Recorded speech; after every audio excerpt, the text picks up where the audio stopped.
Good afternoon, it's Miss G, and I'm back today with the end of The Wizard of Oz. This will be the conclusion of the story today. The lion becomes the king of beasts. After climbing down from the China Wall, the travelers found themselves in a disagreeable country, full of bogs and marshes and covered with tall, rank grass. However, by carefully picking their way, they got safely along until they reached solid ground. Here, the country seemed wilder than ever, and after a long and tiresome walk through the underbrush, they entered another forest, where the trees were bigger and older than any they had ever seen. "This forest is perfectly delightful," declared the lion, looking around him with joy. "Never have I seen a more beautiful place." "It seems gloomy," said the Scarecrow. "Not a bit of it," answered the lion. "I should like to live here all my life. See how soft the dried leaves are under your feet, and how rich and green the moss is that clings to these old trees. Surely no wild beast could wish a pleasanter home." Before they'd gone far, they heard a low rumble as of the growling of many wild animals. Toto whimpered a little, but none of the others was frightened, and they kept along the well-trodden path until they came to an opening in the wood, in which were gathered hundreds of beasts of every variety. There were tigers and elephants and bears and wolves and foxes and all the others in the natural history. And for a moment, Dorothy was afraid. But the lion explained that the animals were holding a meeting, and he judged by their snarling and growling that they were in great trouble. As he spoke, several of the beasts caught sight of him, and at once the great assembly hushed as if by magic. The biggest of the tigers came up to the lion and bowed, saying, "Welcome, O King of Beasts. You have come in good time to fight our enemy and bring peace to all the animals of the forest once more." "What is your trouble?" asked the lion quietly. "We're all threatened," answered the tiger, "by a fierce enemy which has lately come into this forest. It's a most monstrous monster, like a great spider, with a body as big as an elephant and legs as long as a tree trunk. It has 8 of these long legs, and as the monster crawls through the forest, he seizes an animal with a leg and drags it to his mouth, where he eats it as a spider does a fly." The lion thought for a moment. "Are there any other lions in this forest?" he asked. "No, there were some, but the monster has eaten them all. And besides, they were none of them nearly so large and brave as you." "If I put an end to your enemy, will you bow down to me and obey me as king of the forest?" inquired the lion. "We will do that gladly," returned the tiger, and inclined his head in homage. And all the other beasts roared with a mighty roar, "We will!" "Where is this great spider of yours now?" asked the lion. "Yonder, among the oak trees," said the tiger, pointing with his forefoot. "Take good care of these friends of mine," said the lion, "and I'll go at once to fight the monster." And he marched proudly away to do battle with the enemy. The great spider was lying asleep when the lion found him, and it looked so ugly that its foe turned up his nose in disgust. Its legs were quite as long as the tiger had said, and its body covered with coarse black hair. It had a great mouth with a row of sharp teeth a foot long, but its head was joined to the pudgy body by a neck as slender as a wasp's waist. This gave the lion a hint of the best way to attack the creature. As he knew it was easier to fight it asleep than awake, he gave a great spring and landed directly upon the monster's back. Then, with one blow of his heavy paw, all armed with sharp claws, he knocked the spider's head from its body. The lion went back to the opening where the beasts of the forest were waiting for him and said proudly, "You need fear your enemy no longer." Then the beasts bowed down to the lion, and he promised to come back and rule over them as soon as Dorothy was safely on her way to Kansas. The country of the Quadlings. The four travelers passed through the rest of the forest in safety, and when they came out from its gloom, saw before them a steep hill, covered from top to bottom with great pieces of rock. "That'll be a hard climb," said the Scarecrow, "but we must get over the hill, nevertheless." So he led the way, and the others followed. They had nearly reached the first rock when they heard a rough voice cry out, "Keep back!"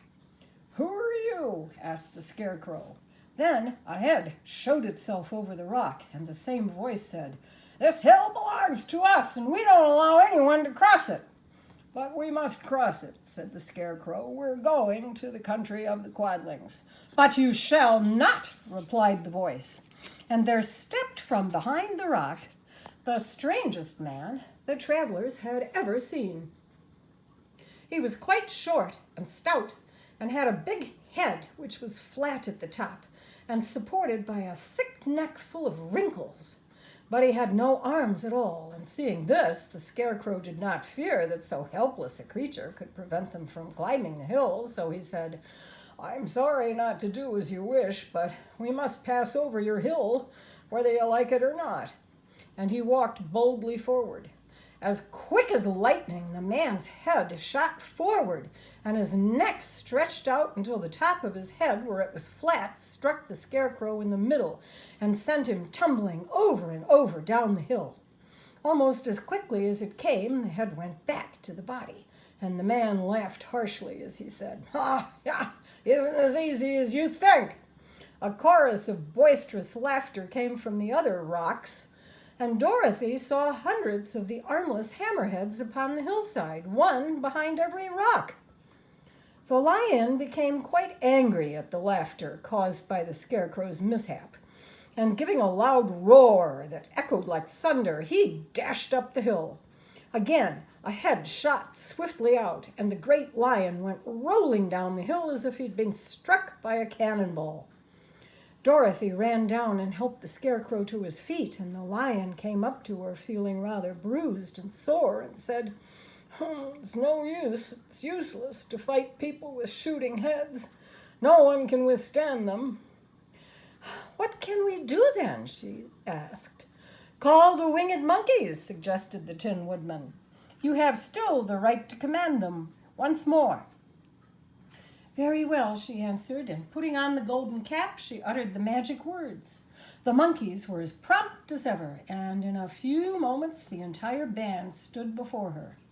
"What are your commands?" inquired the King of the Monkeys, bowing low. "Carry us over the hill to the country of the Quadlings," answered the girl. "It shall be done," said the king, and at once the winged monkeys caught the four travelers and Toto up in their arms and flew away with them. As they passed over the hill, the hammerheads yelled with vexation and shot their heads high in the air, but they could not reach the winged monkeys, which carried Dorothy and her comrades safely over the hill and set them down in the beautiful country of the Quadlings. "This is the last time you can summon us," said the leader to Dorothy, "so goodbye, and good luck to you." "Goodbye, and thank you very much," returned the girl, and the monkeys rose into the air and were out of sight in a twinkling. The country of the Quadlings seemed rich and happy.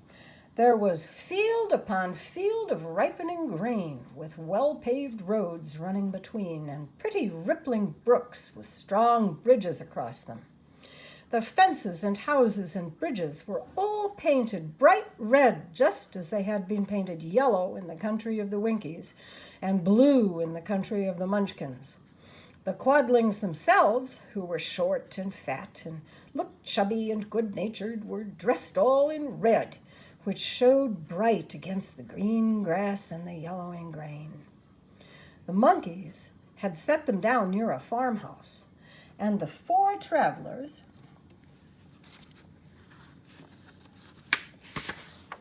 walked up to it and knocked at the door.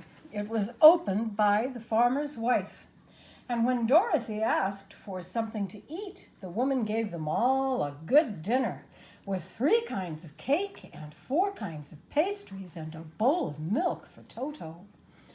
"How far is it to the castle of Glinda?" asked the child. "It's not a great way," answered the farmer's wife. "Take the road to the south, and you will soon reach it." Thanking the good woman, they started afresh and walked by the fields and across the pretty bridges until they saw before them a very beautiful castle. Before the gates were 3 young girls, dressed in handsome red uniforms trimmed with gold braid. As Dorothy approached, one of them said to her, "Why have you come to the South Country?" "To see the good witch who rules here," she answered. "Will you take me to her?" "Let me have your name, and I will ask Glinda if she will receive you." They told who they were, and the girl soldier went into the castle. After a few moments, she came back to say that Dorothy and the others were to be admitted at once.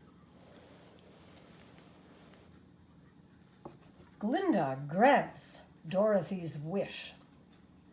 Before they went to see Glinda, however, they were taken to a room of the castle where Dorothy washed her face and combed her hair, and the lion shook the dust out of his mane, and the scarecrow patted himself into his best shape, and the woodman polished his tin and oiled his joints. When they were all quite presentable, they followed the soldier girl into a big room where the witch Glinda sat upon a throne of rubies. She was both beautiful and young to their eyes. Her hair was a rich red in color and fell in flowing ringlets over her shoulders.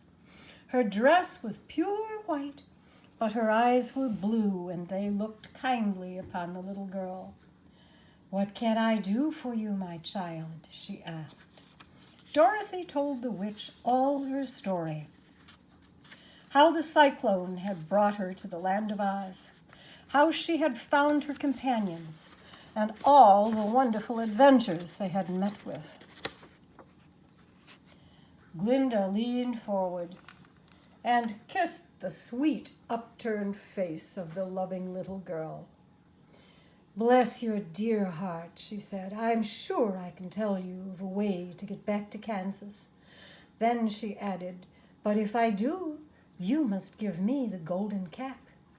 "Willingly," exclaimed Dorothy. "Indeed, it's of no use to me now, and when you have it, you can command the winged monkeys 3 times. "And I think I shall need their service just those 3 times, answered Glinda, smiling. Dorothy then gave her the golden cap, and the witch said to the scarecrow, "What will you do when Dorothy has left us?" "I will return to the Emerald City," he replied, "for Oz has made me its ruler, and the people like me. The only thing that worries me is how to cross the Hill of the Hammerheads." "By means of the golden cap, I shall command the winged monkeys to carry you to the gates of the Emerald City," said Glinda, "for it would be a shame to deprive the people of so wonderful a ruler." Turning to the Tin Woodman, she asked, "What will become of you when Dorothy leaves this country?" He leaned on his axe and thought a moment. Then he said, "The Winkies were very kind to me and wanted me to rule over them after the Wicked Witch died. I'm fond of the Winkies. If I could get back again to the country of the West, I should like nothing better than to rule over them forever." "My second command to the winged monkeys," said Glinda, "will be that they carry you safely to the land of the Winkies. Your brains may not be so large to look at as those of the Scarecrow, but you are really brighter than he is when you're well polished. And I'm sure you will rule the Winkies wisely and well." Then the witch looked at the big shaggy lion and asked, When Dorothy has returned to her own home, what will become of you?" "Over the hill of the Hammerheads," he answered, "lies a grand old forest, and all the beasts that live there have made me their king. If I could only get back to this forest, I would pass my life very happily there, and I promised I would come back to them." "My third command to the winged monkeys will be to carry you to your forest," said Glinda. "Then, having used up the powers of the golden cap, I will give it to the king of the monkeys, that he and his band may thereafter be free forevermore." The Scarecrow and the Tin Woodman and the Lion now thanked the good witch earnestly for her kindness. Then Dorothy exclaimed, "You are certainly as good as you are beautiful, but you've not told me how to get back to Kansas." "Your silver shoes will carry you over the desert," replied Glinda. "If you had known their power, you could have gone back to your Aunt Em the very first day you came to this country. One of the most curious things about them is that they can carry you to any place in the world in 3 steps, and each step will be made in the wink of an eye. All you have to do is knock the heels together 3 times and command the shoes to carry you wherever you wish to go." "If that is so," said the child joyfully, "I will ask them to carry me back to Kansas at once." She threw her arms around the lion's neck and kissed him, patting his big head tenderly. Then she kissed the Tin Woodman, who was weeping in a way most dangerous to his joints. But she hugged the soft, stuffed body of the Scarecrow in her arms instead of kissing his painted face, and found she was crying herself at this sorrowful parting from her loving comrades. Glinda the Good stepped down from her ruby throne to give the little girl a goodbye kiss, and Dorothy thanked her for all the kindness she had shown to her friends and herself. Dorothy now took Toto up solemnly in her arms, and having said one last goodbye, she clapped the heels of her shoes 3 times together. "Take me home to Aunt Em!" Instantly, she was whirling through the air so swiftly that all she could see or feel was the wind whistling past her ears. The silver shoes took but 3 steps, and then she stopped so suddenly that she rolled over on the grass several times before she had any idea where she was. At length, however, she sat up and looked about her. "Good gracious!" she cried, for she was sitting on the broad Kansas prairie, and just before her was the new farmhouse Uncle Henry built after the cyclone had carried away the old one. Uncle Henry was milking the cows in the barnyard, and Toto had jumped out of her arms and was running toward the barn, bark, bark, bark, bark, barking joyously. Dorothy stood up and found she was in stocking feet, for the silver shoes had fallen off in her flight through the air and were lost forever in the desert. Aunt Em had just come out of the house to water the cabbages when she looked up and saw Dorothy running toward her. "My darling child," she cried, folding the little girl in her arms and covering her face with kisses. "Where in the world did you come from?" "From the land of Oz," said Dorothy gravely. "And here is Toto, too. And oh, Aunt Em, I'm so glad to be at home again." The end. And you can see the final page in the book is a plate where you can put your name. This book belongs to, and I wrote this when I was 8 years old, Genevieve C. Best. And I hope you enjoyed this book. I enjoyed sharing it with you. Have a good afternoon now.